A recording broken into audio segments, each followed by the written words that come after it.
this is the Just Basketball preview special. We're moving on to Cleveland. I want you to start with the first question first, and I kind of want to respond because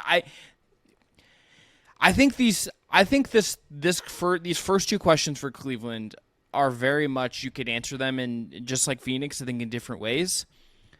I think I also might just be, again, being a character of myself with how I decided to answer them. I think that's very possible. Okay. So I want you to tell me most important player first. Who's your most important Cleveland Cavalier?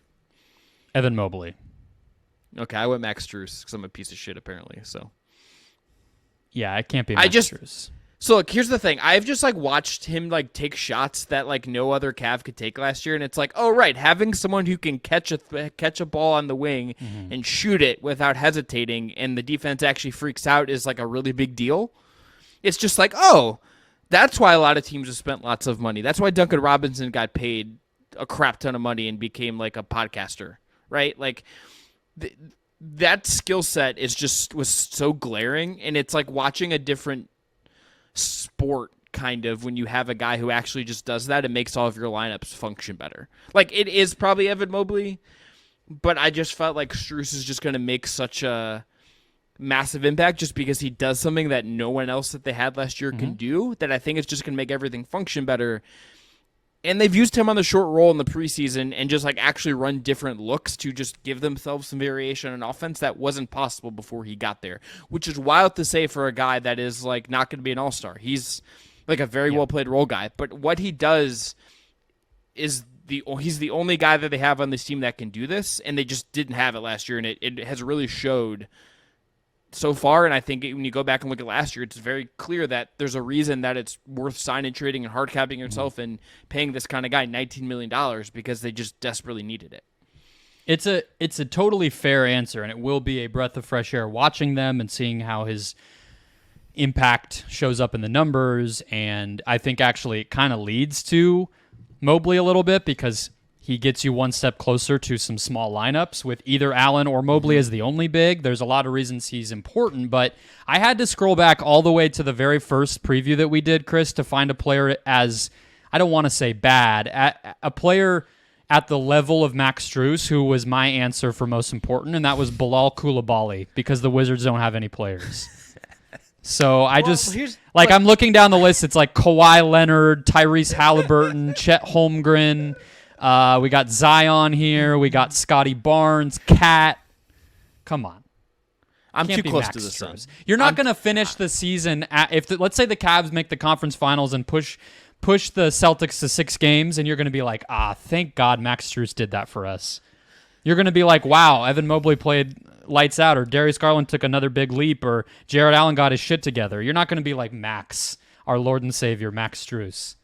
No, it's really just I watched the 2 preseason games. I'll see them in person for the first time on Monday against, admittedly, not a good team. It's a not top level Israeli team they're playing.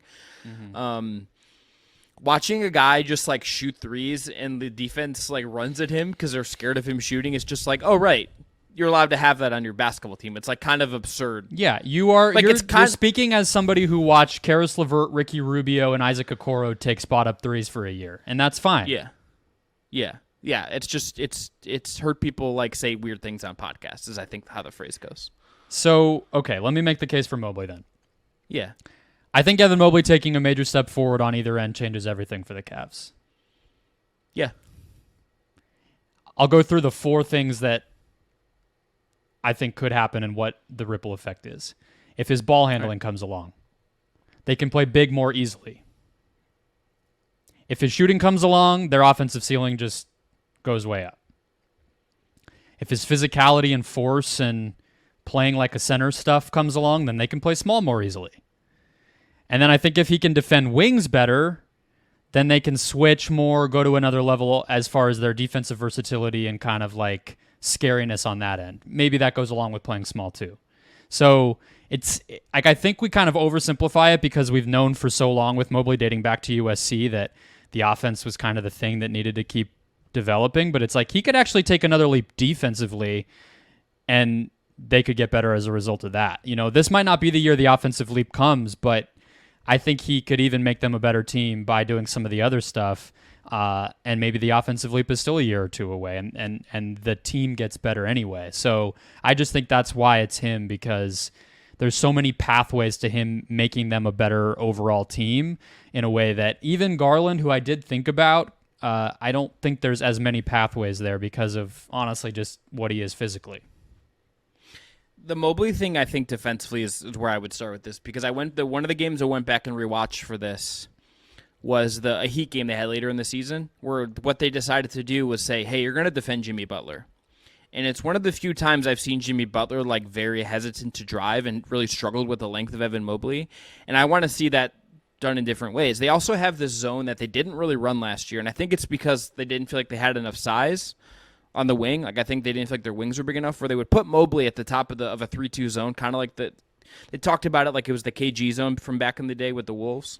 The Liberty do it with Stewie. Yes. They didn't do it last year, and I think finding a way to bring that back would just like give him it was ridiculous how good it was his rookie season. The offensive stuff, I think it's a really interesting case study, because you look at Chet and Victor Wembanyama, two guys with like similar body types, came in a little leaner. They both came in, I think, more advanced on offense. There's no question about it, right? Like Victor's come in and he's just more advanced. I think Chet, even pre the year off, I think you would have looked at him as a better offensive prospect in some ways, right? But Mobley also has had this weird case where, because of they go and get Donovan Mitchell before his second year, he hasn't had the chance. Like, his usage went down in year two, not by a lot, like less than 1%, I think. But it's so rare for a guy like him that at least I think of as highly as I do. I don't want to speak for you necessarily on like where you think he's going to be, but do not get a chance to like expand his role and make a bunch of mistakes and learn and progress. And like, his path offensively is just going to, it's hard to project, because he doesn't have the chance to like try a bunch of stuff in games that don't really matter in a way that is kind of typical of guys in his path. Like, even Chet this year is probably going to get to do some stuff. That's just him messing around a little bit. That's obviously what Wembanyama is going to get to do in San Antonio. Mobley's not exactly Mobley's not exactly had that opportunity, but there's the way they've talked about him as part of the offense, the way they're using him as more of a hub as a passer in the preseason, does make me think that I think with JB Bickerstaff, I think adjusting the offense some, I do think you're going to see them try to make Mobley a more intentional piece of the offense in the way that he wasn't, aside from being like a lob guy last year.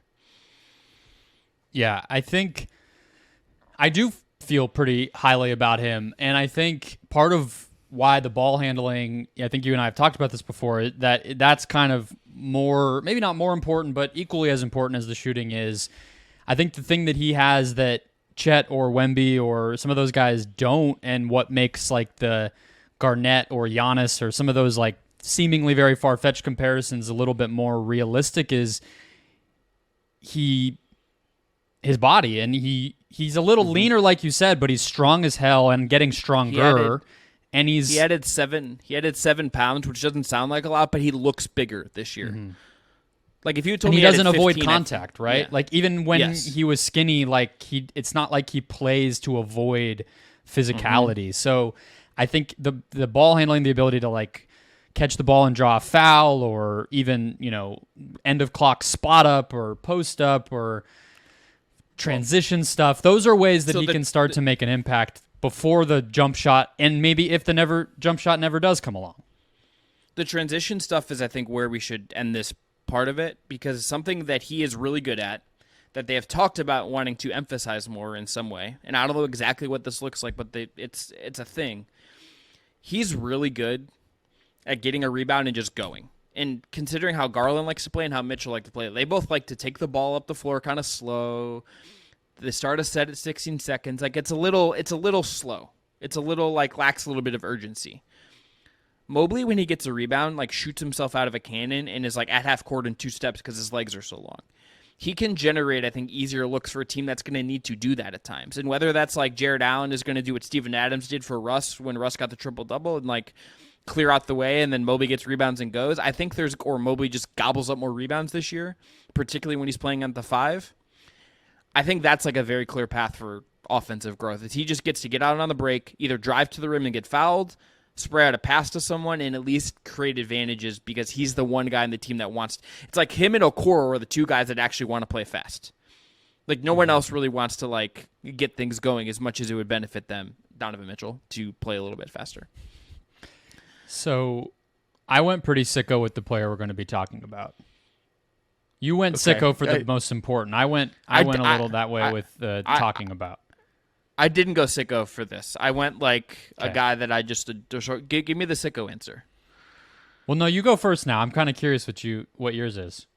I went with Darius Garland. Okay.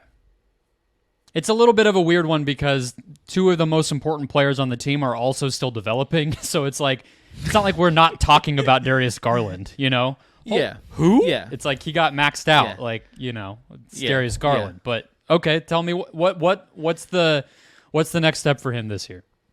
The seeds are being planted for him to have an uptick in his 3-point rate. He's like been below average like every of his career in terms of 3-point rate. It's like a very glaring part of his shot profile. They're laying the seeds for him to take a bunch more threes in different ways and to take another step forward as a scorer. Like it is just like on the table the way they're using him as far as using Mitchell off ball a little bit more. Garland's getting run around screens. Like they ran a set in the first preseason game where Mobley was the hub on offense above the elbow. Garland feeds to him. Strus sets a back screen for Garland. Garland whips around to the corner because Strus is in the short roll. Strus finds him in the corner for a three with Damian Jones because Allen's out with an injury right now, setting the screen for the dunker spot. They're going to do stuff like that with Garland because he can move a little bit more dynamically like that than Mitchell does. He just is a little more fluid in terms of and willing because he's just not as willing is a good way to put it. I think there's just like a lot of there's been food he leaves on the table because he's so unselfish as a passer. That I think just forcing him to be more of a scorer and for him to just take more threes as part of the Cavs taking more threes as a team, he's going to spearhead that. And I think you're just going to see a leap for him as a scorer on top of him being, to me, the guy that if I had to put the ball in anyone's hands on this team to make the right decision, it's him. It's not even a question. So I think him as a scorer, you're just going to be like, oh, I think that is very much on the table for him this year. And the seeds are being planted for that to hit reality. I don't mean this in any one direction more than the other, but it is a testament to how I feel about both players. Darius Garland can be a more valuable offensive player than Donovan Mitchell someday, right? Yeah, Brendon, he is already right now. I don't know how much better as a passer and a creator for others, but he's just straight up better at that than Donovan Mitchell. It's not close. It's really not close to me. In that Knicks series, they were at their best when Darius was at his best. The one game that Darius went off was like a really, really it was a release foul for the whole team, and particularly I think for Donovan. I think there's reason to be skeptical about this partnership long term, and if Donovan even wants to stick around, I think that's like an open question. I think there's the reason you should be optimistic about it and maybe think it's not a McCollum like Lillard redux in some way. Is because Darius is just a level of a creator, I think, well above. If he ends up being like the Robin to Mitchell's Batman, let's say, or like he's the Lillard, he's the McCollum, he's just a better creator and willing to play that role in a way that if you build enough defensive stuff around it, and you can with Mobley, you can with Allen, I think there's like a way that works just because Garland can be such a pressure release valve for what Mitchell wants to do and what Mitchell's good at. Yeah, I think he's going to be. He's going to be really good. Dean Wade. Wade. Could I ask you? Wait. Oh, okay. One last thing, and then we'll talk about Dean Wade. All your accounting needs copyrights the low post. Darius Garland, 2019 draft. Is he like number 2 in that? Like, is there a case that he's like? He's definitely 3 at the worst, but is there a case he's like top 2 in that draft class at this point? Just considering like Zion's. It's an interesting point in time to think about that, considering Zion and Ja's. Yeah. Inflection point 2023 for each of them. Yeah, I mean, it's drafted 5th, so, it wouldn't take much to vault into there. But, yeah, I mean, he's right there. It wouldn't be surprising if you're asking me to snapshot it right now if he has, like, the best career, quote-unquote, Might just be, like, a round longer than, like, Zion. Yeah, that's what I mean. Exactly. Yeah. All right, so Dean Wade. This is definitely a sicko pick because I think you could just like pick George Niang and you'd be like, that's my answer because Isn't the peak of Dean Wade better than George Niang though, especially on defense? I mean, that's kind of why I picked him. Yeah, I just think he's a better, more kind of. It's theoretical. I mean, he's obviously struggled with injuries forever, even dating back to college, and that's just why it all might not matter. But he's been the stats always have loved him defensively when he's on the court. He creates turnovers better than you would think, and he's shot 36% on like 500 career threes. Like, it's still at his best somebody who is probably playing 15 minutes for you in the playoffs or 20 in the regular season. I'm not trying to say that he is going to be the end-all be-all for this team, but again, speaking back to the ability to have some more lineup versatility, space the floor, some of the things that they were lacking last year, I think he can be one of the missing pieces for some of that stuff. It's not even, to me, him or Niang. It's like maybe it's him or Okoro, or maybe it's him or somebody else, and it just gives them more kind of modern lineup construction in more different situations. And I think if he's healthy, they're going to be able to look a lot different minute to minute over the course of games and series and the season than they were able to last year when, again, it was like Rubio and Okoro and just guys who are very limited. Well, and particularly a Rubio who just like physically and did not look right. And to be like, as of right now, we have no idea like what he's like, if Rubio's even going to like factor in this team. He's away for the team with mental health issues, but like he could factor in at some point. Here's what I would say about Dean Wade. I think everything you said is right. I think he needs to just sometimes like I think there's two things with him that I would say I'm looking at for him if he's going to really pop. Number one, I want him to take even like more threes. And he's in the 83rd percentile as far as his position, but sometimes he's just like a tad hesitant. I just want him to let him go. Just let him all fly. Like, get up to 70% of your shots from three. Let's just like lean into this all the way. Get up from your 67% last year.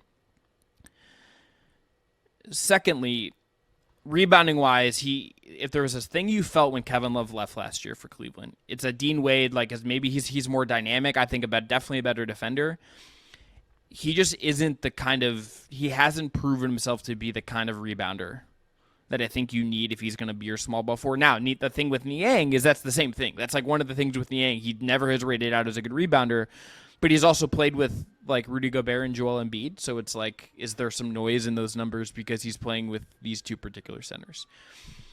I think this is a great shot because I think Wade is going to he has to prove himself a little bit this year because they went out and gave Niang some money, because I think they're going to roll out Okoro at times because they like Ty Jerome, it seems like, as another guard option. But Wade as someone who can shoot, who can play a couple different spots, who can put the ball on the floor a little bit when you need him to, I think there's a need for this kind of skill set on this team, absolutely. There is very much a path here where he is someone who's like, is this a key role guy in a playoff series? And he was hurt last year at this point. Exactly. And they paid Niang, but Wade still makes more, So no, like they already Niang got the Wade's he? at like 5. No, Wade's at like 5.7, 6.2. Niang's like, I think, a little bit above that. Oh man. Well, still, it's like, I guess my point is they paid Wade also. So you're right. Yeah, Niang's at 9. So I was off on that one. Yeah. But it's troubling how easily I knew that Dean Wade makes like $3 million less than George Niang. I mean, I would hope there's only 15 guys you got to keep track of. All right, best lineup last year. Basically, two different versions. The Karras lineup at the 3 with the other 4 big 4 guys was plus 16.2 for them. The Okoro at the 3 with those 4 was plus 7.8. So both positive. I didn't get too creative with it. I just went the 4 guys with Strus, the starting lineup. That's the formula, right? Like, the formula here is Garland, Mitchell, Max Strus at the 3, upgrade over Okoro or LeVert at that spot, Evan Mobley, and Jared Allen. But, Brendon, what I would say is if you're projecting this out and you're wondering, okay, how does this team evolve this year? What is the evolution? What is their path to having maybe different kind of looks that hold up in the playoffs? is there a lineup where Mobley's at the 5 and you slide to one other player? I would say the likely candidates are Niang, Wade, and maybe Okoro, just because I think you need the point of attack defense in certain spots. Could Mobley at the 5 in those lineups with more spacing, with a more dynamic offense, actually kind of rate out a little bit better in larger samples than they have at times, and particularly hold up on the glass in a way that doesn't replace the Allen lineups, but makes you a little bit more comfortable in the minutes when it's just Mobley on the floor by himself? Yeah, I just don't buy Niang being able to do that personally. I like him in the big lineups. I like him when Allen's on the court.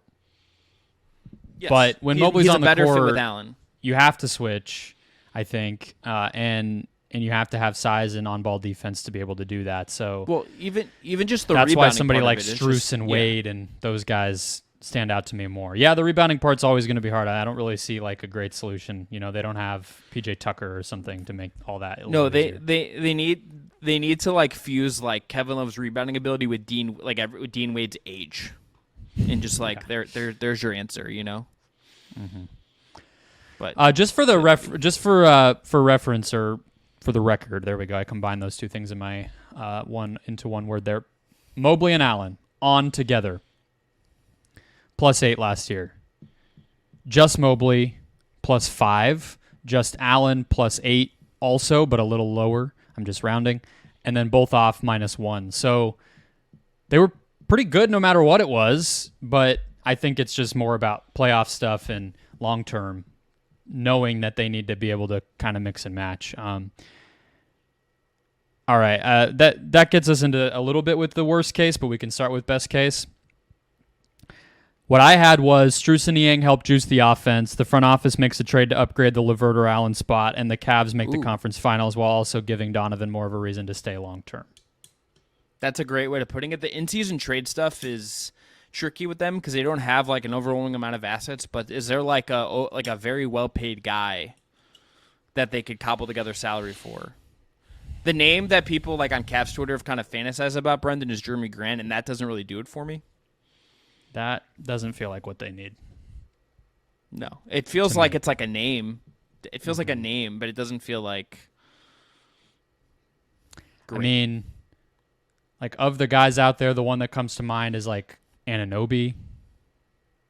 Yeah, but there's like the bidding war for him is going to price them out probably.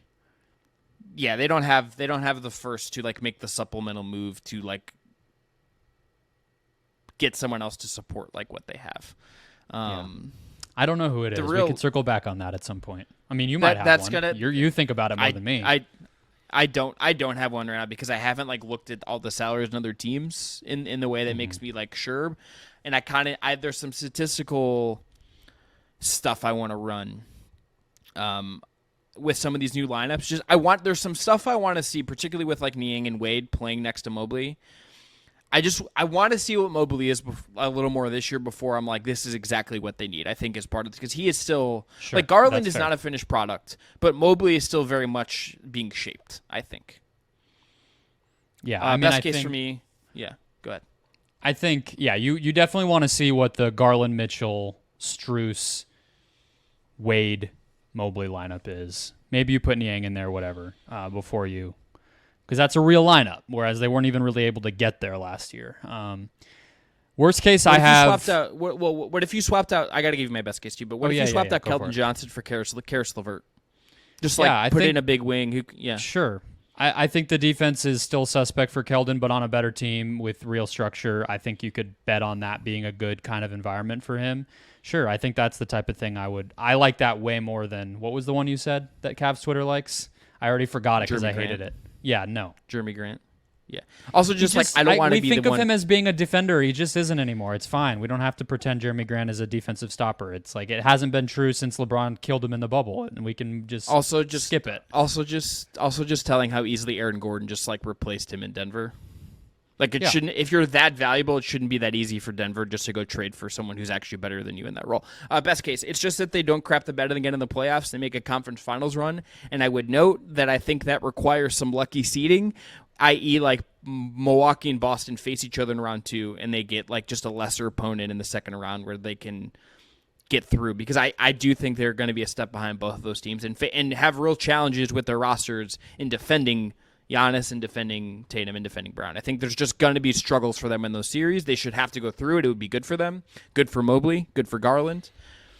But you're going to need a little bit of help, I think, to get there. Yeah. What about Tobias Harris for the Cavs? I just think that feels like you're trying. He's just like up the age curve. It's like, I think it's hard to be picky, but I want to aim a little younger, I think. Yeah. But if you got him on a if you got him on a bargain, like it was like a second round pick or something, and like matching salary, whatever. Still think Buddy makes some sense for them. Yeah. Not not quite the answer we're talking about in terms of like a big forward, but just to probably make them better. Why not? Yeah. Worst case, same place as last year for me. Some similar flaws. Get just kind of bullied again in the playoffs, and they leave, and you don't know what that means for Donovan, and you don't really have a clear direction on what this group is supposed to be. As young as some of the guys are, because of the Mitchell component, I do think that if you just kind of do the same thing as you did last year, like great regular season team, and don't perform in the playoffs, that leaves you in a very uncomfortable spot.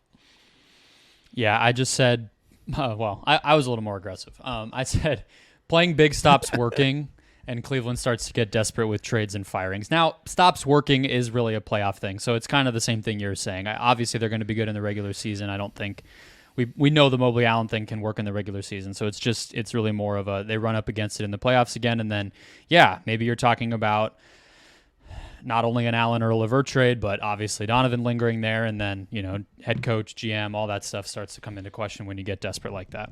Well, Kobe's president of basketball operations. That guy does not have to fire himself. He's in. It's the fall guy here is JB Bickerstaff. That's the fall guy here. It's not like a president of basketball operations has never been fired. The owner fires him. No, but the Cavs ownership situation, obviously, Dan Gilbert's not in the best health. Mm-hmm. This isn't that. If this was the Cavs, Brendon, of like 5 years ago, they might have fired everyone in June this year. They might have just tried to hire Chauncey Billups again, like they did before they hired Kobe Altman as GM in 2018. Mm-hmm. Like that doesn't feel like the vibe around this organization, but I do think Bickerstaff would be the fall guy, and I think he's not among the league's best coaches, but I think he's good, and I think he's been really good for the locker room and relates to those guys pretty well. But if there's a fall guy, it's you fire him and you go try to hire Kenny Atkinson. You're ready for Jordy Fernandez in Cleveland. You've been ready.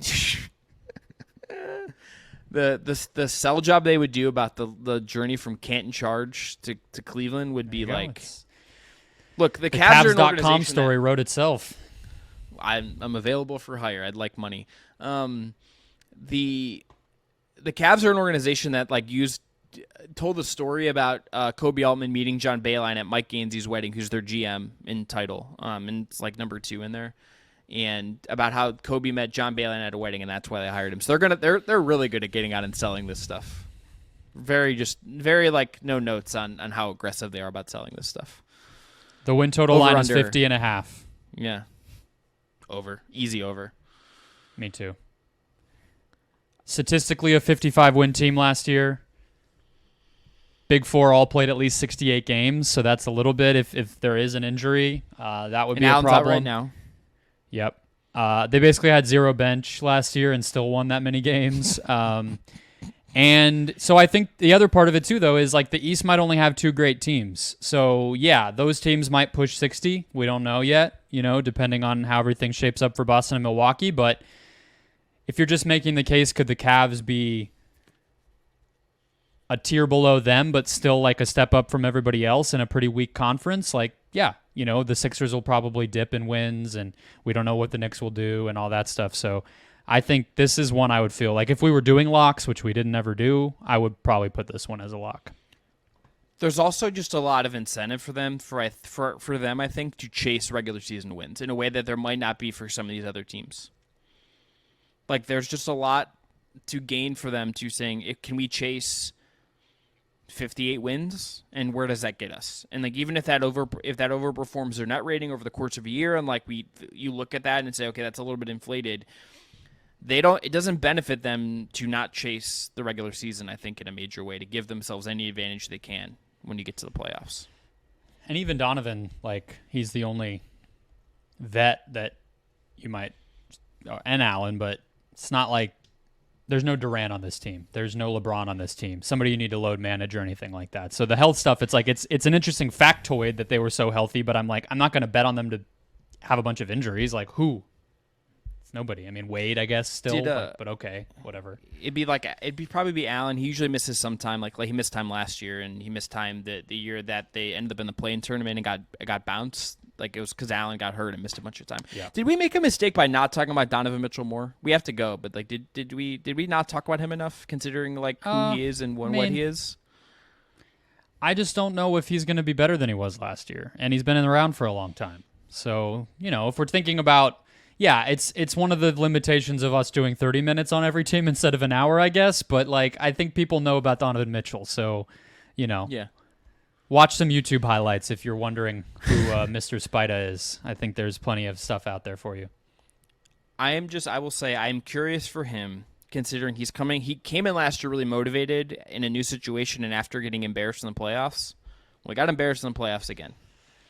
I kind of feel like there's a lot on the line for him in terms of like his standing in some ways right now, and I'm really curious to see just kind of what Mitchell, like how he was amazing. I think last year was the best year of his career.